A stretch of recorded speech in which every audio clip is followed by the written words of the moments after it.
Ladies, gentlemen, boys and girls, how the heck y'all doing today? I am going to do a 5,000 mile review of my 2025 CFMOTO 675SS.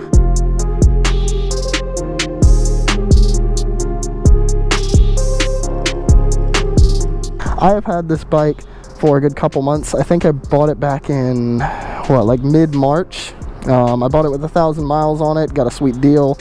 It was only $6,000 was what the guy was selling it for on Marketplace, and so ended up buying it. Came with some mods on it, some extra attachments. It was a great deal all in all. This wasn't my first option when I was looking for a new bike at the time. I was considering getting a CBR 600. I think also I was looking at this, I believe it was a 2011 or 2014 Ducati 959 that I was thinking about getting for a sweet deal, but I'm short, so you know, it just wasn't gonna fit. The Ducati was way too tall. I really liked the CBR, but I ended up stumbling upon this, and this, you know, as silly as it may sound, was one of my dream bikes. You know, ever since I first saw it, I was like, I want one of these so bad. I have to have it. You know, let me not drain my battery. Let's go ahead and turn off the lights on it.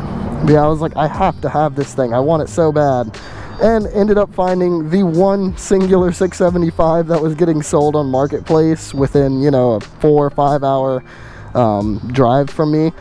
I ended up having to drive up past like Richmond to actually end up going and picking this thing up and driving it back home.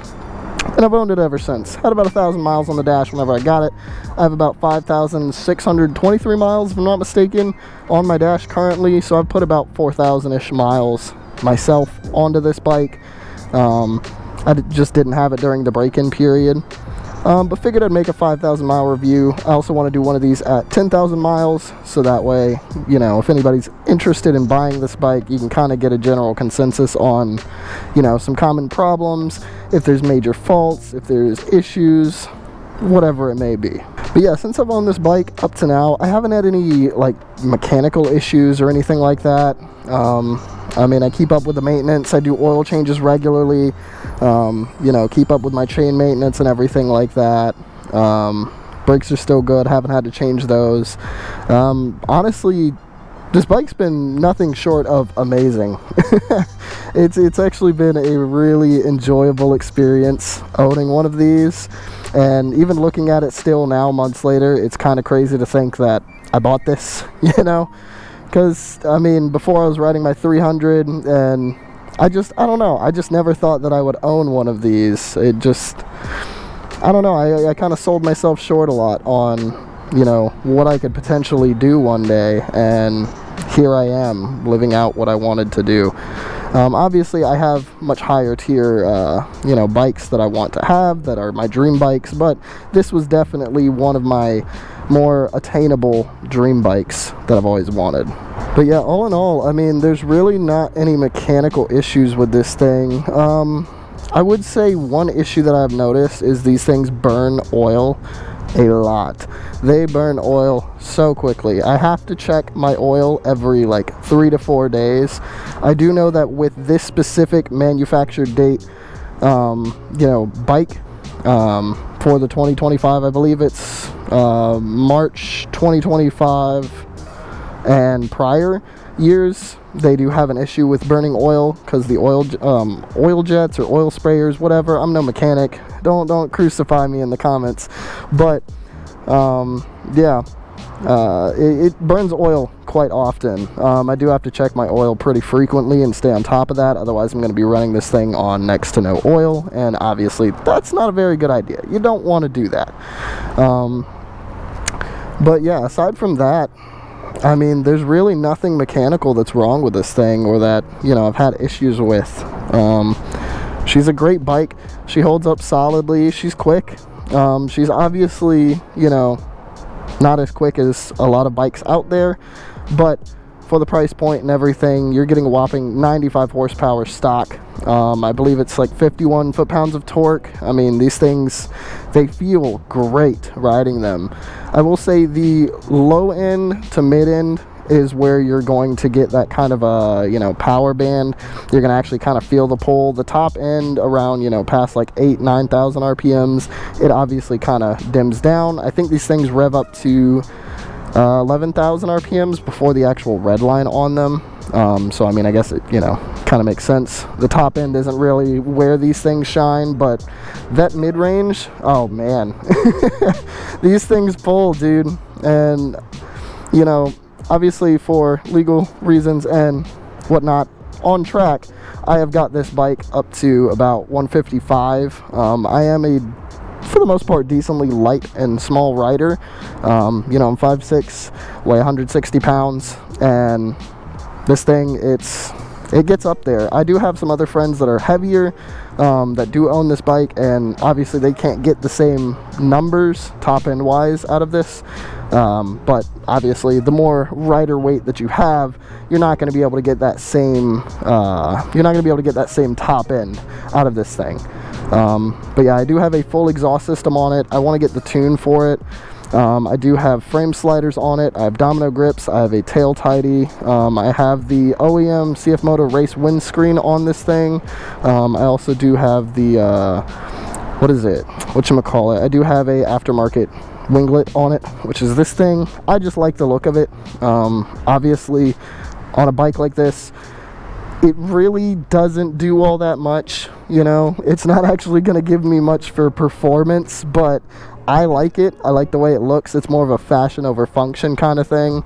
It just gives it, you know, this kind of nice little porn stash going on, and I don't know, I like it. I do want to get a different windscreen for it, that basically kind of cuts the top end and makes these lights kind of more like Ducati-esque headlights, which I think would be pretty cool. But that's just some of the mods that I have attached to this thing. Now I will say, after 5,000 miles, this thing still excites the crap out of me to get on. I mean, it's a fun bike, man. It's quick. It does everything that I want it to do. You know, I've got a solid rev range to be able to go through. You know, like, compared to my other bikes that I've had, obviously this thing is the quickest bike that I've owned, but you know, even months later, after, you know, constant riding it and everything, it still excites the ever-living shit out of me to get on this thing and be able to go take it for a spin down the street. I will say, whenever it comes to things like comfort, the seats, they are not very comfortable. Obviously this is a sport bike. Sport bikes are not built for comfort, but these seats are pretty dang hard. I have taken, you know, road trips on this, as high as, you know, a 4-hour drive on it, or a 4-hour ride, I guess I should say. And I mean, I don't really experience much for back pain. I definitely do experience, you know, more butt pain over anything, just because, I mean, it's not very cushiony. There's some cushion in there, realistically, but dude, it's a sport bike. You're not buying one of these to be comfortable. You're not going to get Harley level comfort out of something like this at the end of the day. I will say as well, these things do run hot. That is something that I have noticed. This thing cooks the crap out of my legs on these really hot days like today. It's beautiful out right now, but earlier today it was like, I think like high of like 95 or something, and dude, my legs were toasting. Being next to this engine on either side, dude, I was cooking my legs. It was so hot. These things run really hot. I do want to swap out the coolant in it and get some engine ice in there, and I've heard that that can drop down the temps, you know, pretty decently on them, which should help. But yeah, with just stock coolant in it for right now, it gets hot. It gets hot, especially after hard riding, you know. So that can definitely cause a bit of uncomfortable, you know, situations with this thing. The riding position is pretty aggressive. Not as aggressive as some other bikes, but I would say it's definitely pretty aggressive. It, you know, you've got to lean pretty far forwards. The bars come down pretty low, you know, stock obviously. So, you know, you're not going to get the most comfort in the world out of this thing. I definitely wouldn't recommend this if you're a person who likes to take super long road trips and go for, you know, incredibly long rides. It's probably not going to be your cup of tea. But for, you know, what I use it for, which is, you know, going back and forth to work, going to cruise around town with my friends and everything, it's definitely great for that, and it's going to be able to keep up with some of the big boy bikes, you know. Obviously, it's not going to keep up all the way through with, you know, if you ride with the type of people that like to sit there and go mock Jesus down the highway, you know, you may not end up keeping up, but I mean, for what it is, and for at least me and my friends and how we ride, you're definitely going to be able to keep up just fine. It's not a problem at all.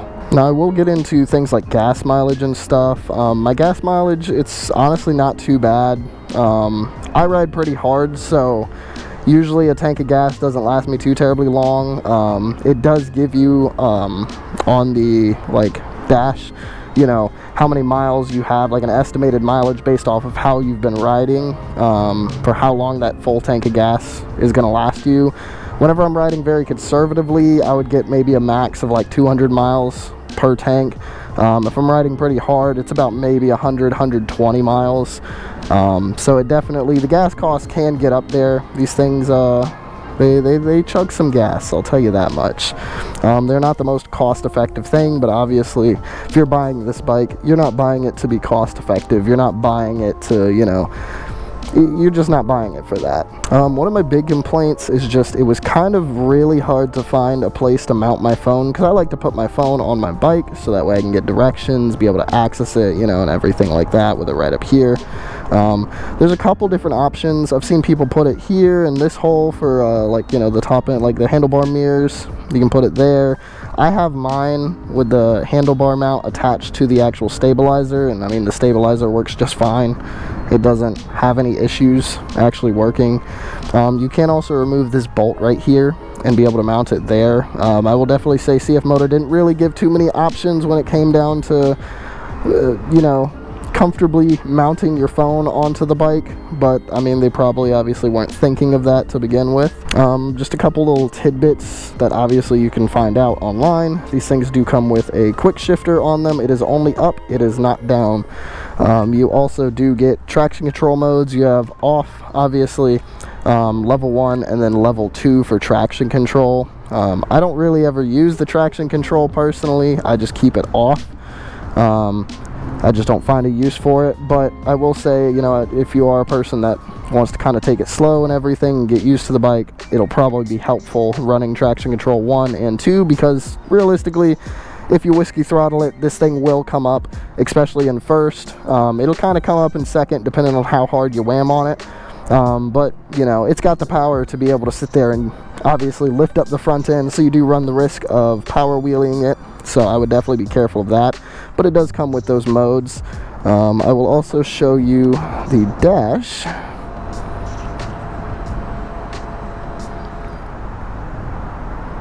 It's a pretty nice dash, honestly. It's like a little iPad on your bike, you know, for all you iPad kids out there. But yeah, as I mentioned, you know, you do have your traction control modes. You have 1, 2. I usually just keep it off, and everything like that. You've obviously got your hazards. You know, you've got your quick shifter, which you can turn on and off as well. You can also put on upshift alerts, you know, depending on the RPM that you want. Let's see, I do also have this need maintenance light on just because I've never turned it off. But yeah, you can make phone calls from this thing. You know, you can change your music and everything. You also do get, you know, obviously your extra themes. You get your race mode, or like track mode basically, which is a nice little dash that you can have. It's pretty solid. I usually just leave it in the regular one, but it does also tell you, obviously up here you have tire pressure sensors. It'll tell you the tire temperatures as well, and obviously, as I mentioned before, you know, it'll tell you your temps, it'll tell you your you know, how many miles you have to E, stuff like that, and it bases that off of how you're riding. Now I will say, this bike definitely draws a lot of attention because a lot of people have not even seen these before. You know, they're very, I will say, at least in my area, they're very rare to see. They're very uncommon to see, and I think that's one thing that also drew me into my purchase of this. It's just so uncommon. Like, nobody has these in my area. I've seen maybe 2 or 3 of them, you know, and like, they're just so uncommon. It's unique, it's different. And I mean, every time anybody sees me pull up on this thing, they have questions. They want to, you know, come up and ask about it, you know, ask to see it, things like that. It, you know, it's a conversation piece, because it's a new brand, it's a new bike, it's something different. It's not the same cookie cutter stuff that has been put out for the past however long. And you know, it's a solid bike. I do know there's a lot of hate on CFMOTOs online. And honestly, all that hate is purely online. All that hate is completely online. I have not received a single lick of hate in person at, you know, meets or anything like that. It's always just curiosity. It's always like, yo, these things look sick. What is this? You know, these definitely do draw a lot of attention.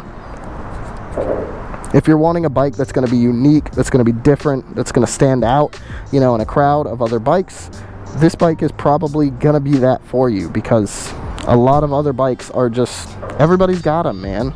Everybody's seen them, everybody knows what they do, everybody knows, you know, what they come with. Like, there's just nothing different at the end of the day. Like, you know, and I don't mean that to, you know, come for any other brands, but realistically, there's nothing different about a lot of other bikes, you know. It's just a whole new company. But yeah, I mean, I don't really have too much to talk about with this thing, because again, I haven't really had any issues. Like, I haven't noticed any issues other than the oil consumption issue. That's about it. And I mean, it's not really per se an issue, it's just something that I've got to check and maintain often. But yeah, I do still have the stock tires on there. I do want to get a different set of tires. There's nothing wrong with the stock tires that it comes with. They're actually pretty solid tires. They're pretty grippy. They're pretty solid. I enjoy them. But of course, I do want different tires. I want, you know, something else, man. I just want something else. That's just me. Yeah, I'll probably do a little sound test for you guys. Let y'all enjoy the sound of this thing. Let's get the kickstand up.